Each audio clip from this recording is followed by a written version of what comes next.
Hi, I'm Paul Gross. I'm an extension educator for field crops, cover crops, and soil health in central Michigan. I've been associated with MSU for over 25 years.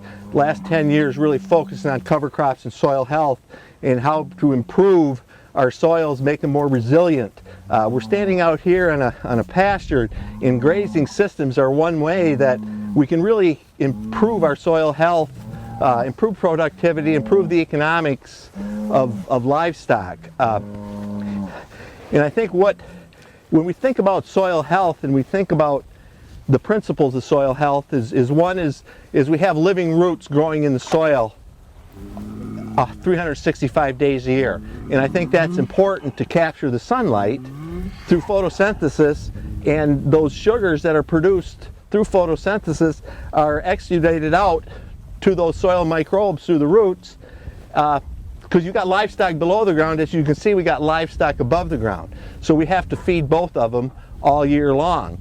And the second one is to keep the ground covered.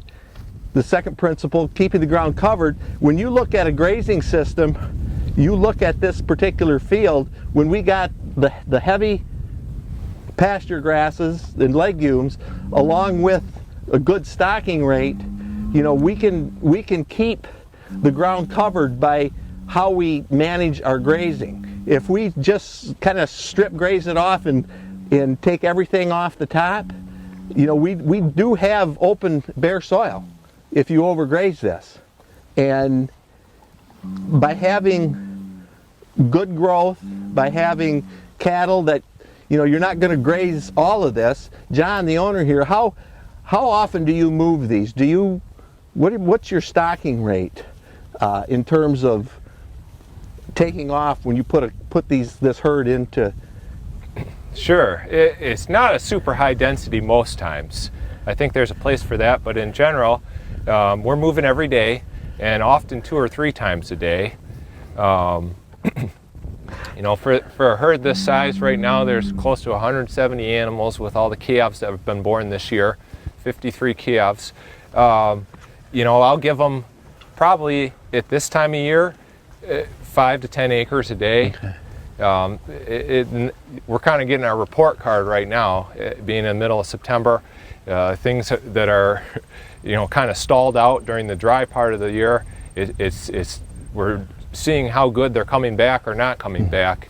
It looks pretty good. Yeah. But I could always hope for better, but it looks pretty good. We didn't take it down to nothing, so we've got something to grow on now that we've got good soil moisture again. Yeah. So, and that's interesting, because I'll talk a little bit about that in a bit. But, you know, the third principle of soil health is don't disturb. You know, disturb the soil as little as possible, and that means, you know, limiting tillage if you possibly can. In some production systems it's a little harder, but in a grazing system you wouldn't have to touch this. When was the last time this field saw a plow or a cultivator? Well, it's probably at least 6 years, could be a little longer. I've been grazing it for 4 years, and it was already planted when I arrived here as a orchard grass alfalfa hayfield. So yeah, we're going on 6-7 years probably. See, now, do you see any changes in how productive this pasture is? I think it's gotten quite a bit better. It's pretty good. We might be having less alfalfa now than we used to, but that's the nature of alfalfa after being planted for that many years. I have seeded in red clover, and that's come in pretty nice in a number of places. Overall, I'm pretty happy with it. Well, you know, that kind of segues into the fourth principle of soil health, is having a diversified plants growing. And you mentioned that diversified plants earlier on, because one of the things that we try to have is the diverse species, the different plant functions. We try to have grasses, we try to have legumes, and when we try to have a brassicas or a broadleaf. And the reason we do that, first of all, it creates some diversity in those microbial communities, but also gives you forage at different times. Because if you take warm season grasses and cool season grasses, warm and cool season legumes, it can provide you with that grazing, that forage throughout the year, that you're always looking to extend that grazing season. And having that diverse mix. The other thing it does, and I'd kind of like to just show that one of the things that I think is really interesting about when you're talking about soil health in any system, whether it's a grazing system or a conventional system, you have to dig. You know, the NRCS has a great quote, dig a little, learn a lot. Yeah. And I think this is a classic example of some of the things that we see. John talked about alfalfa, and we dug out this alfalfa plant that's probably been here as long as it's one of the first things planted. There's very few alfalfa out here, but alfalfa is a tap-rooted plant. So if you look at how this root structure is, apparently about 3 inches deep, there was a hard pan here. And so these roots, this tap root, had to actually go around to get through. But over time, it made it through. So when we talk about plant diversity, we're also thinking about diversity of root structure. Those tap-rooted, like the alfalfa. The other one is like a red clover here. We can see the tap roots of the red clover. And if you look close, you can see nodules. And that's what you want, those nitrogen producing nodules in your system. And then the other plant type that we want is our grasses. And this is just, this looks like to me some orchard grass. Probably.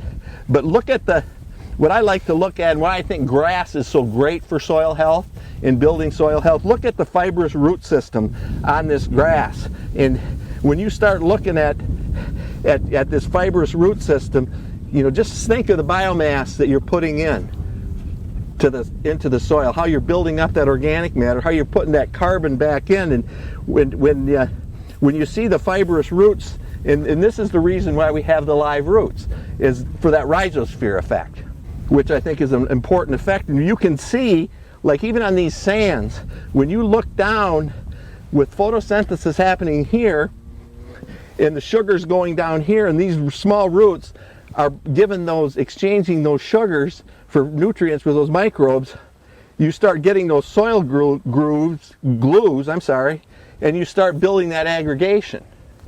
And that aggregation in the soil allows that pore space, it allows your pastures to hold water. When we get as our climate changes, as we get rain events that are very erratic, what type of rain patterns do we have here on your farm? Yeah, it's variable, but you know, we get dry spells in July and August, it seems like, and then it comes in strong after that sometimes. But yeah, you can get several inches of rain in one rain event. Mm-hmm. We saw that earlier this year. We're fortunate it's pretty sandy, and I think we've done a good job of not tearing anything up. It soaks in pretty good here. I was going to say, that was you had kind of answered the question, is these larger rain events, do you feel like because the way you're managing this pasture in these paddocks, you're taking and holding the water? Yeah, I think so. I think it might keep going down because it's sand, but it definitely, it's not running off too far, I don't think. Well, but when you got your tap-rooted, that's why you have those tap-rooted plants. So you can take those spring rains, those 2 or 3 inch events in the spring, we can hold it through those dry months in August, in July and August when we get really dry. We're really creating resilience in your system. So a grazing system is a real opportunity to improve soil health on farms, and it gives you an opportunity to get economic gain with cattle, improve your productivity of your soils and cattle. It's just a matter of remembering the principles, is keeping something growing, live roots 365 days a year, keep the ground covered like you do here, don't till like you've got, and have diversity of plants, which you have in this species. It just seems like this is just a really, really nice system you have, and it's probably only going to improve.